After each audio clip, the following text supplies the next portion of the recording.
প্রত্যেক দিনের মতোই আজকে দেখো আমি 4:45-এ আবার উঠে পড়েছি। তো আজকে আমার মেয়ের বায়না ছিল লুচি নিয়ে যাবে আর আলু ভাজি।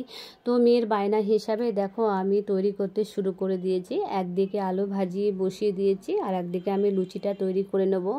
তো লুচি আর আলু ভাজি তৈরি করতে করতে একটা কথা বলি যে একজন আমাকে মেসেঞ্জারে মেসেজ করেছে, দিদি পার্লারে কাজ আর হাইড্রা ফেশিয়াল একসঙ্গেই কি হয়, একই পয়সাতেই কি শেখা হয়?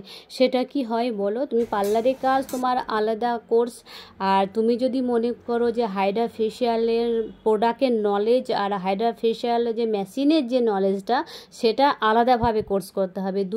দুটোই আলাদা জিনিস, একটার সঙ্গে সব কিছু হবে না। তা তুমি যদি কোর্স করতে চাও তুমি দুটোই আলাদা আলাদা করে করবে। তো দেখো আমার লুচিটা এখন প্রায় কমপ্লিটের দিকে। আমি ফটাফট লুচিগুলো তৈরি করে দিয়ে মেখে তাড়াতাড়ি নিচে পাঠিয়ে দেব। আর আমাকে একটু তাড়াতাড়ি আজকে রেডি হতে হবে, নিচে যেতে হবে। তো মেয়ের সঙ্গে সঙ্গে আমিও না কয়েকটা করে নিচ্ছি, আমার 10টার সময় খাওয়া হয়ে যাবে। তো চলো আমি এখন মেয়েকে নিচে পাঠিয়ে দিই। তো বন্ধুরা আমি এখন মেয়েকে স্কুল পাঠিয়ে সমস্ত কাজ করে নিয়েছি আর আমি একদম প্রপারলি রেডি নিচে যাওয়ার জন্য।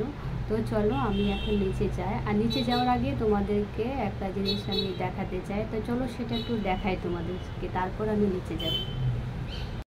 তো মোম পার্লারে আসার সময় একদম উপরে এসে আগে আমাকে টিফিন বক্সটা ধরিয়ে দিল যে দিদি তোমার জন্য এটা নিয়ে এসেছি, তুমি দেখো এটা একবার খেয়ে দেখবে কেমন হয়েছে। তো তখন আমি খুলিনি টিফিন বক্সটা, এখন আমি ঢাকনাটা খুললাম তোমাদের সামনে। তো দেখো কত সুন্দর লাগছে। আর এটা আমি পরে জানতে পারলাম কফি দিয়ে তৈরি হয়েছে আর কি, কফির বড়া দিয়ে আলু দিয়ে তৈরি করেছে একদম নিরামিষভাবে, কিন্তু এত টেস্টি হয়েছে কি বলবো। আর মোম নিজে হাতে করেছে। তা চলো এখন আমি এটা ফ্রিজে রেখে দিই, তারপরে আমি নিচে যাব। তা চলো এখন আমি নিচে যাই, তারপরে কথা হচ্ছে।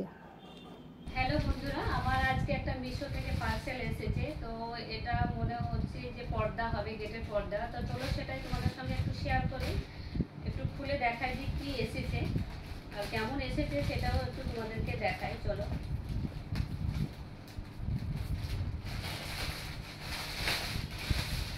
এই যে দেখো সাদা কালারের, চলো ওপেন করে দেখাই। একটা পর্দা খুবই দরকার ছিল, তার জন্যই এটা অর্ডার দিয়েছি পছন্দ করে। তো খুবই সুন্দর এসেছে, দেখো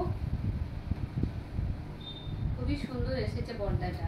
আর বেশিরভাগ সাদার উপরে আমার বেশি ভালো লাগে, সাদা কালার বেশি ভালো লাগে, তাই সাদার উপরেই আমি বুক করেছিলাম। তো কেমন হয়েছে সেটা তোমরা একটু কমেন্টে জানাবে। এই যে পর্দাটা পুরোটাই দেখো। ব্লগটা আমি এখানেই শেষ করছি, যদি ভালো লাগে একটু কমেন্ট করে জানাবে।